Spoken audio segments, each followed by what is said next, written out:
we are very happy today to welcome Sangeeta Shriastava from US. She is going to talk today about engaging learning futures, practicing civic imagination. But before she starts talking, let me introduce her with a little bit of all of that she has done. Sangeeta Shriastava, she is the Director of Programs and Research and Co-PI of Civic Paths group at the University of Southern California. A scholar, practitioner, artist, and writer, Sangeeta focuses on connected learning, cross-cultural parenting, popular culture, performance, new media, and civics. She is an author of 3 recent co-authored books, Popular Culture and the Civic Imagination, Case Studies of Creative Change, in 2020. Also, Practicing Futures, a Civic Imagination Action Handbook in 2020, and Transformative Media Pedagogies in 2021. Her creative work has been presented at the Chauvigny in Berlin, Other Festival in Chennai, EFS International Documentary Festival in Seoul, and the American Dance Festival in Durban. Please, let's welcome Sangeeta, and thank you a lot, Sangeeta, for being here today. We are really happy and excited of hearing what you have to tell us. Thank you, Sangeeta. Thank you so much, Raquel. It has been great to also get to know you and your colleagues over the past, I think it's almost 2 years now that we have been in touch. So I'm very excited to be able to speak. I just want to check everybody sees everything fine. If you don't, if I disappear or if you can't see the screen, or just please let me know, because otherwise I won't know, right? So thank you for that. So I'm going to share some of our work, some of my work and the approaches that I do with the group today. And I'm also very open to hearing from you afterwards in terms of questions, but also if people want to reach out after the talk is finished to ask more questions, I'm absolutely happy as well. So I'm going to be working here. Yes. So I'm actually going to start with a letter that we received as a part of one of our projects. It is written in Spanish, which is ironic because, of course, all of you, except for me, could probably read it perfectly. And so I apologize about that, but I'm actually going to click to the translation. And this is the letter that a young woman Isabel wrote to her sister Elena in mid-2020 after her sister had passed away from COVID. And the letter says, Dear Elena, I hope you are well wherever you are. It makes me thrilled to think that you're reading this with your biggest and most genuine smile. I still remember when you were 22 years old, how excited you got thinking about the future, which kept you up every other night, imagining what the world would look like, things that would exist, things that would change. I would like to tell you that everything has changed, that there are flying cars and cures for incurable diseases have been found, and that poverty has ended and wars have stopped. But I would be lying to you. However, some things have changed. We are more human. As humanity, we have faced many challenges. After the pandemic that you lived and in which we lost you, we have fought many other and more lethal battles. We struggle to understand the damage caused by our lifestyle of irresponsible consumption. We have bonded with each other, of course.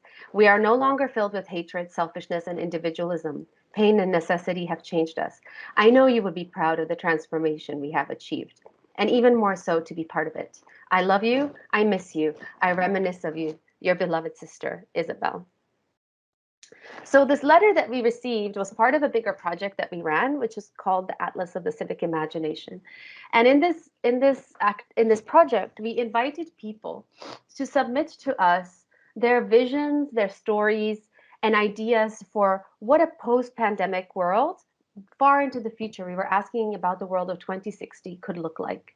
So we were really asking people to break out of the moment. Now, if we take it back, I know that every country's experience of COVID and the COVID pandemic was different, but in 2020 overall, we didn't know what was happening. We didn't know what the arc of the pandemic would be. And it was a moment where there was a lot of fear. And then there was also a sense that things might have to change. And so this project was about that. It was about asking people to imagine what this change could be. And we received over 200 submissions. that really went in different directions depending on where the people were. We got some from Lebanon, we got some from Mexico, which you see here, we got some from Los Angeles, of course, India.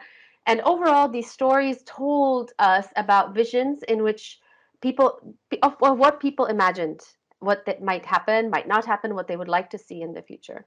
So for us, this is what we call activating the civic imagination. And for us, the civic imagination is a concept we've been working on for a few years. And we define it as the civic imagination as an approach that taps our capacity to imagine alternatives to current social, political, or economic institutions or problems.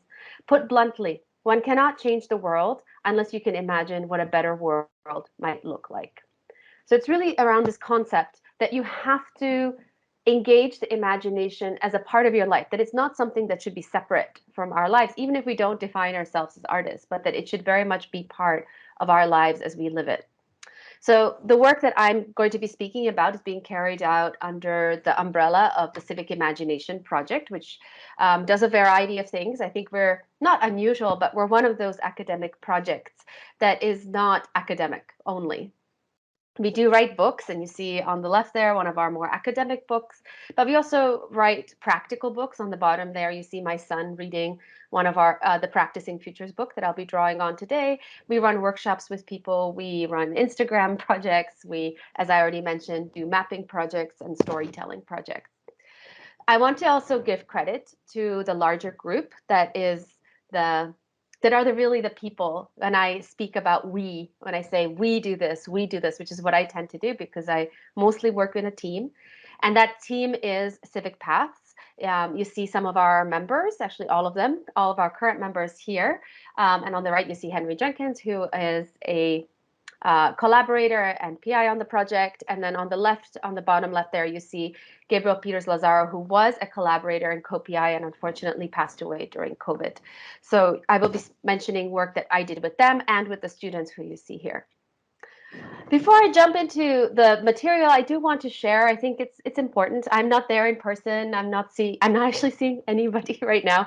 So I just want to share a little bit about who I am because, you know, to you all, I am a face. So I am a scholar, obviously. I am a practitioner. I'm an artist, like Raquel said, but I'm also a human being, and that is really at the core of all of our work. I myself grew up between two cultures. You see two cultures there. At the top is me with my grandparents in then Czechoslovakia, and then in the bottom you see me with my grandmother in Kathmandu, Nepal, and that is where I grew up. I only came to the U.S. much later.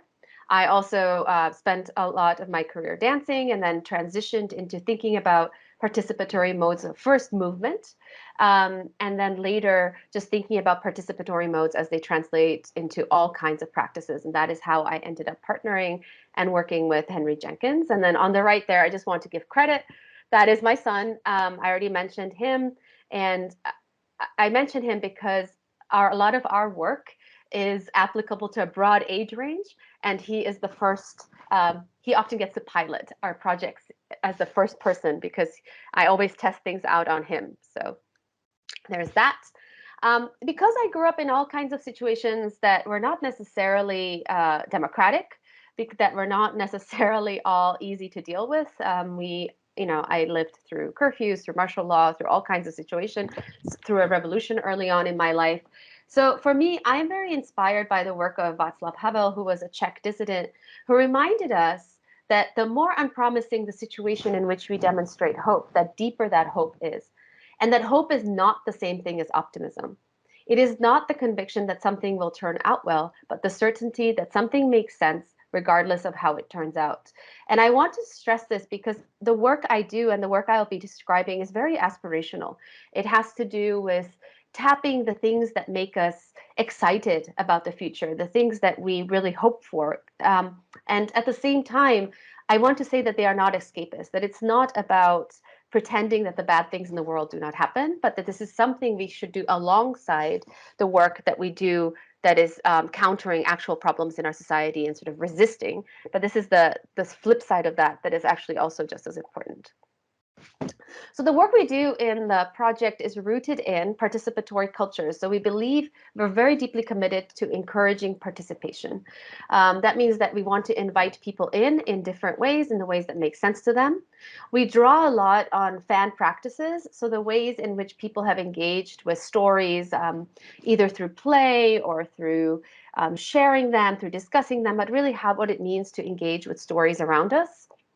And then we also engage with critical and creative engagements with popular culture and creative industries. So we do work with media makers. We are running currently a pilot with creative media makers in the Kentucky area in the United States. So that is something we're doing there. We're very committed to collective imagination and agency. We do believe in democratic participation. And we are always looking for connections between cultural practices and civic and political action. We recognize that many people do not want to necessarily, and should not have to think about politics and their civic lives every day, but that they are living in a particular cultural context, and we're always looking for connections around that. So just to dig a little bit deeper into the model that underlies all of our work, I want to just summon and bring up the work of Stuart Hall, which probably does not need much introduction in this context. But so just to remind ourselves about the encoding and decoding model, and the idea that stories are encoded with messages which are then decoded by audience members. But for us, we are really thinking about this as a cycle in which even audiences become participants who are encoding and decoding messages. So where we see the civic imagination as operating is in the midst of this, in the midst of what our stories are and the stories that are in our culture around us, and how we are interpreting them and in turn shaping the stories that are around us. So altogether, this provides us with a bottom-up approach that connects media production and community participation. In our work, we look around and always we are looking for case studies, examples of where we see the civic imagination show up. And here you see some images of case studies that we have done that are in the book that I mentioned earlier, in the case study book. You see the Hunger Games. You see Miss Marvel. I know many of these will be maybe familiar, maybe not, because they're US based. This is Hamilton. We have Hamilton. I have looked a lot at Bollywood and the Hindi film industry, and there you see a movement that was Hindus for Trump around the 2016 election, and so on and so forth. So we look at case studies and try to understand how the civic imagination shows up in different places. So based on all this work, we arrived at a place where we understood that the civic imagination can do 6 things. It can help us imagine a better world. It can help us imagine a process of change. It can help us imagine ourselves as civic agents, so as people who can take action. It can help us forge solidarity with others with different experiences from our own. It can help us imagine our social connections with a larger community.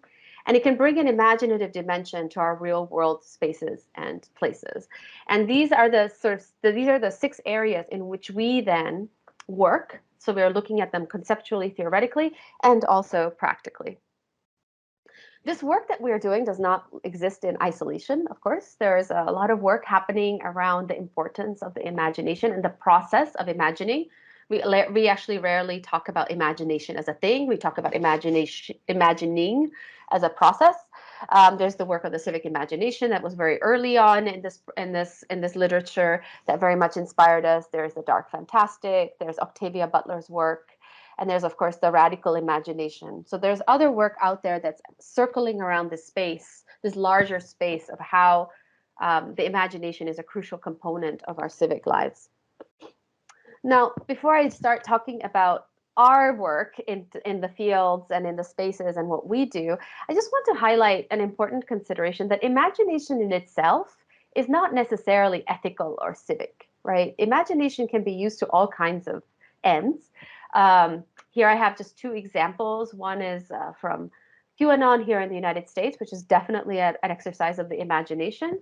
And then on the left, you have a secession movement in Germany, where people were imagining a Germany that's very different, that's not integrated into the European Union. And I'm sure we can come up with any number of examples. I myself in my earlier days was a scholar of German literature and German history. So I spent a lot of time looking at the history of Nazi Germany and how they tapped the imagination to envision the Third Reich. The other example that I just want to bring up that I already mentioned is Bollywood, which is very much about an ambivalent civic imagination at different points in history. And the industry has been around for a long time, and I'm happy to. I could expand this slide to a whole presentation, but I will not. At different moments in history, we saw different kinds of images in the films and being received in different ways and adapted. So I just want to drop two examples. On the bottom left here in the United States, you have Michelle Obama and Nakul Dev Mahajan, a Bollywood dancer based here in Los Angeles, at the White House learning Bollywood dance as a part of a diversity engagement around the festival of Diwali. And then on the right at the top, you have a Bollywood dance being performed at a anti-immigrant pro-Trump rally in New Jersey in 2016. So for us, within ethical and civic boundaries, we have very clear boundaries about who we will and will not work with. We do, however, work with very diverse groups across many differences. So we do work with conservative, liberal groups, intergenerational groups that we don't necessarily agree with in political ways, but who we believe in critical discourse, believe in engaging with difference, have a basic respect for humanity, and so on and so forth. So we are very careful about selecting our partners, but we've worked with educators in Lebanon. I'm just looking at the photographs here, journalists in Oakland, students in Salzburg, American Muslims across the United States, faith-based communities in Arkansas. So really a broad range of communities, and actually we've worked with Raquel as well, so I'm very excited about that. Maybe she can share more about that. So what is this? What is this that I've been talking about? What does it mean to practice the civic imagination? We have developed a foundational text for us in terms of the practice, and that is a handbook, a small book that has actual instructions.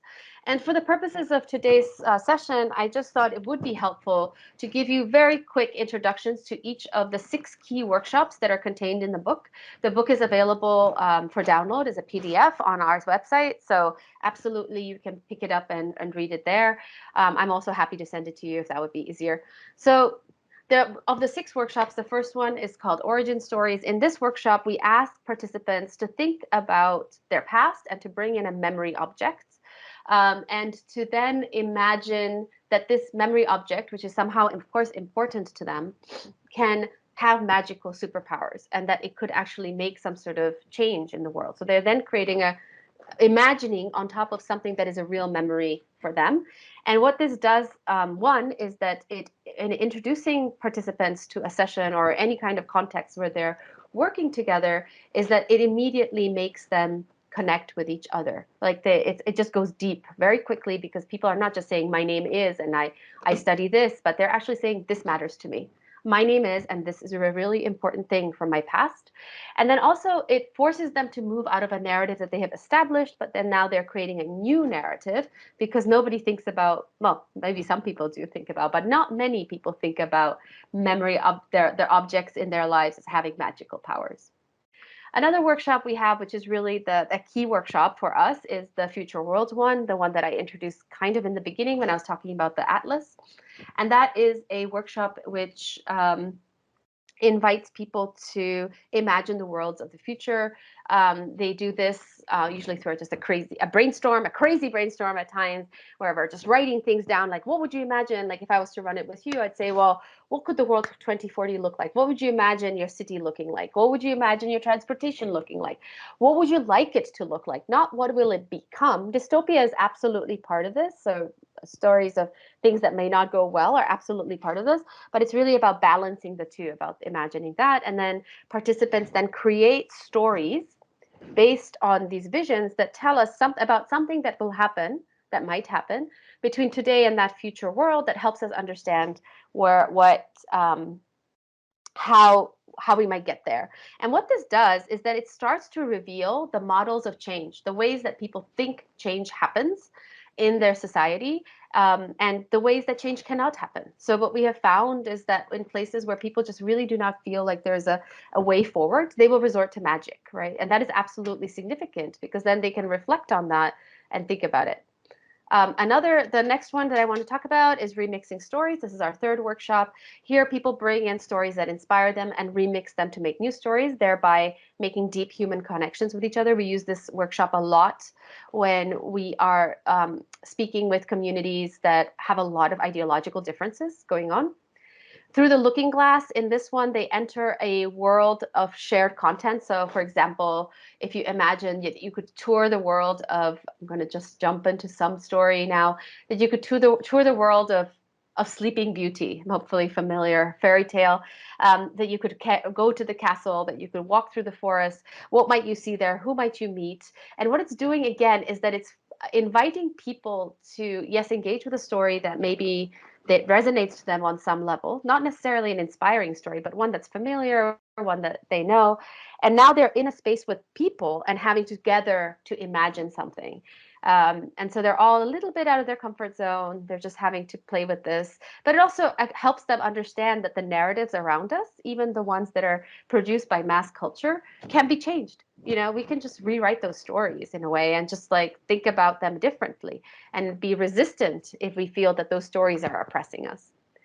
Reimagining Place is based on a close observation of a specific location and then reimagining what that place could be in the future. And then it's a design thinking inspired activity. So then participants develop small artifacts that they place in the space.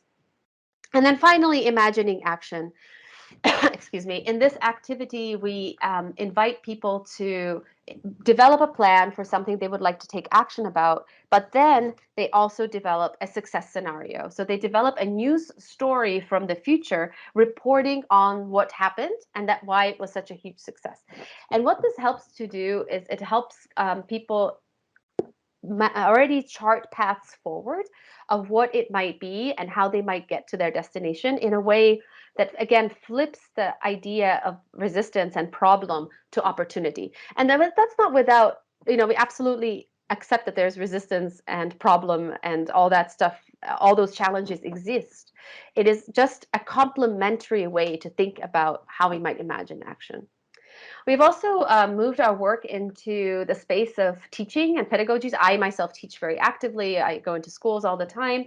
So I've had the opportunity to work with my colleagues at the Salzburg Academy for Media and Global Change to develop a framework in which the approaches that I have been describing, the civic imagination, are integrated into a broader pedagogical framework that also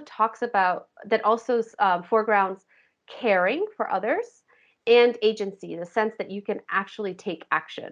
And I'm happy to share more details about that as well. And I'm not going to speak about it too much here, but I would invite you to check out our work I'm happy to send you again a PDF of this book. This one is not available online, but I'm happy to share it. So finally, now I've explained what these workshops look like. What do they look like as projects? I opened with one that was the Atlas of the Civic Imagination. I just want to talk about a few of the other ones that we've done recently and how just to kind of invite you all to imagine with me in the sense that what we have created, I hope, is a starting point and that we really do want people to take the material we have created and run with it and make it their own. And I just want to be surprised, and I'd love it when somebody says, we liked this, but we made it this way because we felt in our context, and this workshop now looks completely different, and that's wonderful. So we do it to our own work as well. And so I just want to share some of the projects. So this was called Through My Window. We launched this one in the early days of the pandemic here in California. We had an absolute lockdown in March, so people were very strongly encouraged to stay at home. We were not attending classes. We were just reading on Zoom, and I noticed that my students really did want to connect and to stay in touch, and we were just trying to understand what we needed to do. And we were all noting one morning that we are all looking out our windows all the time, because we're at home, we're inside. And so we started, okay, well, what might we do with that? How might we think about the imagination through a window? And so we launched this Instagram campaign that is, what do you feel when you look out look out through your window in the current moment? What experience or feeling would you like to hold on to? And we received many submissions, many responses. People talked about cloudy, some people just described the moment, and some people dreamt, some people talked about resilience. And what we found is that it really together was inspiring a sense of, we're not alone in this, we're imagining together, right? Our recent work now is mirroring the sort of post, not whatever moment we are in with the pandemic, this moment where, at least for the people that I'm working with on a daily basis, there has been a real desire to engage with nature. And so we developed activities around the plant imagination, also as a way to open up the dialogue around thinking about climate change. So it was really doing two things. The nature part was that people, after having looked through their windows, are now wanting to be outside and to be outside in community. And then on the climate change side of things, we have long been wondering about how our approach might be applied to questions of climate change, where, you know, the stories we would tell would be very different around climate change because we're thinking about it from a process of imagining. So the hypothesis we started with was, well, how do people who care about plants, how do we speak with people? My apologies. How do we speak with people who care about plants, but do not necessarily think about themselves as caring about the climate, because that's just something not as important to them, or they don't think about it in their lives. So how do we bring up bring up this urgency for them in a way that feels real to them? And what we came up with was a project in which we hypothesized, what if plants had a voice? What if plants really had a voice in the decisions we make about our planet? What if we really had to listen to them and hear what they are saying? And so we developed a project around the plant imagination, which was interviews, and we developed some activities. And these are some things that gardeners told us, right? Watching them grow, it may take years before I get fruit from them. It's a long-term relationship that I have with plants. And then the question of, what would plants say to us? The first thing they would say to us is, without us, you're going to be dead. It's a long-term relationship that you take for granted. And then and then the last one, I just pulled here a few examples. I can't help but wonder if plants are just telling us, you know, it's a trap that you're not watering us. If you give us more water, we could grow more and absorb more carbon dioxide, and that you're feeding us. So just this idea that plants really around us had agency. And what we found is that it's really it's just a radical shift in how people think about the plants and climate change.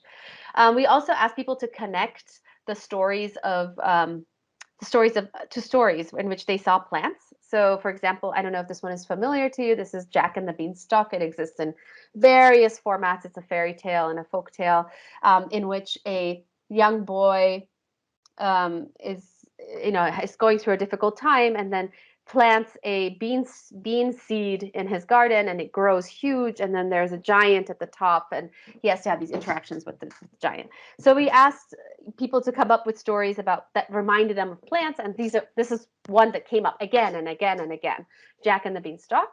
And here somebody's describing why that is. He says, Jack and the Beanstalk. There's something about that fairy tale. I think about planting a seed and then the magic that occurs in your imagination, what the future holds. All of a sudden, you're high above in the clouds. I project myself to be the giant in that story because I'm trying to protect the plant from all the pests dealing with things on the ground. So again, inviting people here to think about plants and their connection to our world in a different way. There's another one, thinking about plants as magic. Another direction we've gone in our work is food. So also partially during COVID, but even before this, we noticed that food is a lot of our work is, as I said before, around dialogue across difference, generational or ideological, and we found that food. This is not a big insight in itself, but food is a great way to do this. You know, these ideas that you share meals with people, that you have conversations about food traditions, and so on and so forth. And we thought, well, what if we applied the civic imagination approach here? And we took one of our workshops, the Remixing Stories workshop, and we decided to remix recipes. And so in this remix of this workshop, we invite people to bring in an ingredient or tool that is somehow important to them. So here you see some examples. Somebody brought instant coffee. Somebody brought a whipping tool, a tool to whip milk, whip cream. Somebody brought a banana. Somebody brought milk, and so somebody brought golden milk, which is made with turmeric. And then we asked them to develop a whole meal based with these ingredients, to decide who they might invite, and so on and so forth, thereby again inviting them to imagine through this practice and see where they might think, how they might rethink the relationships around them. So I was going to do an activity, but I'm not seeing anybody. So I think what I will instead do is end, if that sounds good to Raquel, and just have a few questions, and then we will see where we go. I'm happy to do the activity, but I also don't see anybody right now, so it feels a little strange to do an activity. So I'll just stop sharing if I can. Let's see. There we go. Yeah.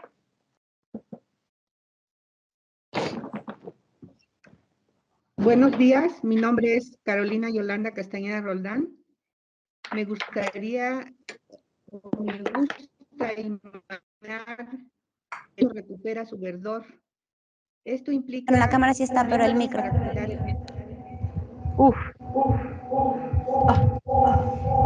Can you please turn down the volume of the TV?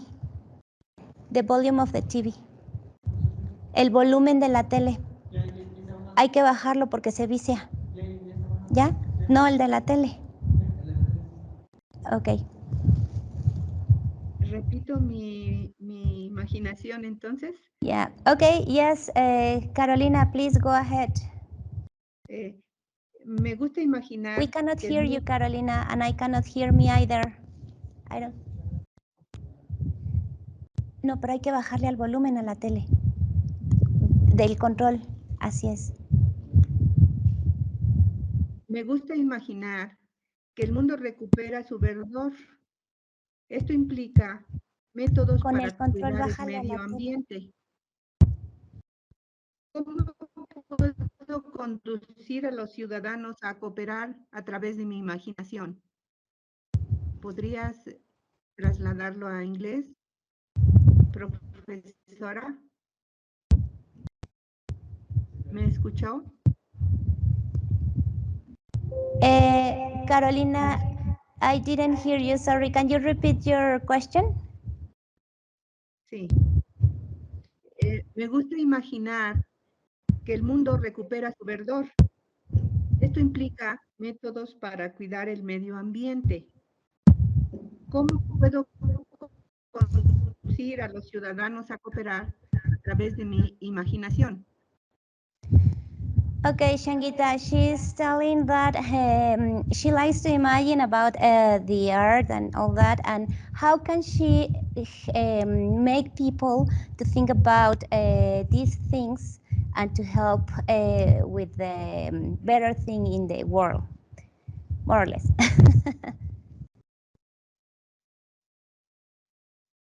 Was the question specifically about climate change? So about the Earth, like the future of the planet? Was the question? Yeah. Okay. And how can she help through imagination and the people? Yeah. So I think for us, there are many approaches. So this is obviously a very big topic, and many people are telling different stories. For us, based on the civic imagination approach, we always start with the stories that people care about. You want to translate? And then I can keep going? Yeah. Okay. Can you repeat, and then I will try to translate it. Okay. Yes. All right. Thank you. So I was saying there are many approaches out there. I'm going to talk about the one that's based in the civic imagination, and to just start that, we always start with the stories that people care about. Que normalmente hay que empezar con las historias con las que nosotros nos preocupamos. Yeah. So in the case of for example, we have been developing activities in which we ask people to think about fairy tales like Cinderella or like whatever fairy tales are local, and identify what plants are in those stories. I'll let you finish that. Por ejemplo, empiezan ellos con algún cuento ya existente, por ejemplo Cenicienta, y pensar en qué tipo de plantas hay en esas historias. and then to tell the story from their perspective, to understand how they maybe feel in the story. Presentar la historia desde la perspectiva de las plantas y pensar más o menos cómo ellas piensan. So that through this, people start to shift their perspective on how we live in this world, right? Because they start to see that the plants have agency. Yeah, entonces empezar a pensar cómo las plantas estarían sintiendo y pensando para pensar desde su perspectiva. Muchas gracias. Thank you a lot. I understood that. Not that much. Okay. Yeah. Are there any other questions? ¿Alguien tiene otra pregunta? Do we have another question? Yeah, in the audience. Well, I myself, I really like this topic. Well, I have already told you that I have read all your book, and personally with my students, we have made some of these works, and it's really interesting, the results, because they start imagining better things, and actually the works they do, we work in audiovisual production, and these products that they start making, they have another perspective. So I think this civic imagination, it's good for several topics as well. So I myself like a lot this work that you do, Sangeeta. Well, I have said this to you before, Raquel. I'm very excited that you've been doing this work, and that you have developed the work further and made it into something different, which is very exciting. And yeah, I do think that because sometimes, I mean, not necessarily so much in audiovisual, but often when we talk about artistic creativity or even the imagination, we think about somebody doing that alone, right? We think about it being something that is like coming from us, right? And I just want to be clear that for me, I think about creativity very differently. And because for me, it's about understanding everything that I have accumulated until now. So understanding my memories, understanding where I'm coming from. And it's also about the conversation with other people. I was actually saying this, and it maybe is a little bit of a radical thought, but I was a dancer for many years, and reflecting on the choreography I created, I'm not sure I ever created a new movement. Maybe I did. I mean, I thought I did because it was coming from me, but actually it's a product of everything around me, right? And so I am taking it and making it different. And so the civic imagination creative pieces are very much about that, about accepting that we are living in the world around us, and it inspires us to do things rather than thinking about ourselves as a creative individual who's somehow creating things from some sort of creative impulse. And both of those are probably valid. I'm just very clear about which one we are that's the perspective we are coming from. So yeah, I'm very excited. And as I said, I've enjoyed seeing your students' projects as well. It's been really great. Yeah, but what you're saying is true. I mean, all our background is what gives us all the sense of creating something. I mean, we are not creating something new, but we are creating something in a new perspective.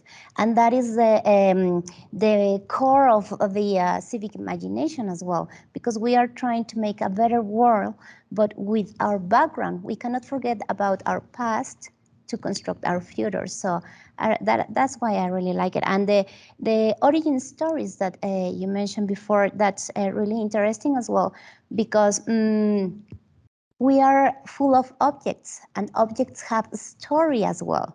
So we are ourselves are a construction of a story with the objects that are part of us. So that's why I really like that a lot.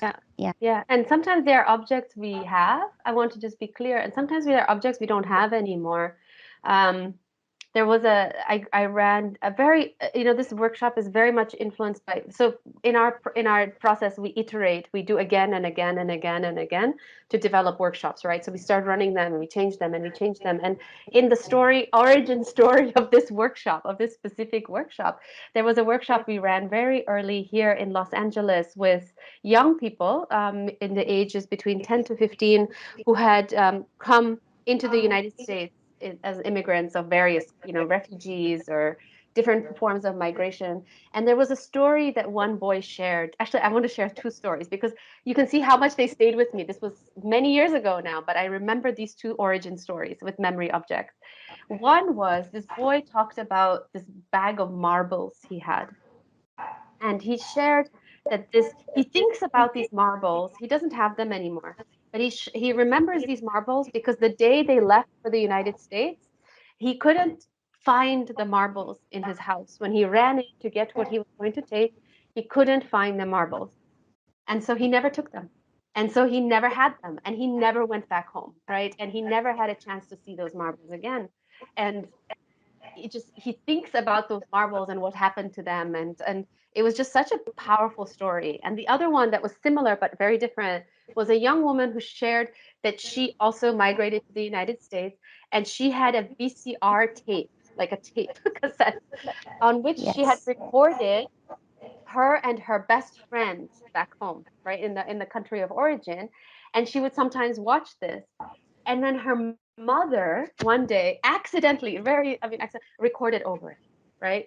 And so this memory object actually ceased to be. And she was sharing how so awful it was, awful, but how much she suddenly tried to remember everything that was on that cassette in her, and tried to commit it to memory because it was now gone forever.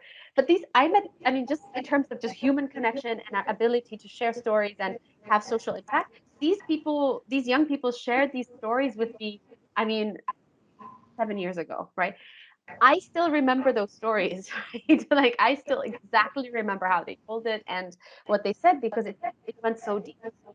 These stories go so deep. So it's really amazing. And the last thing I will say about that workshop is that we invite people to share any memory object, right? They could share an object that is not so important to them. But what I have found is that people really bring important memories. They want to share their memories.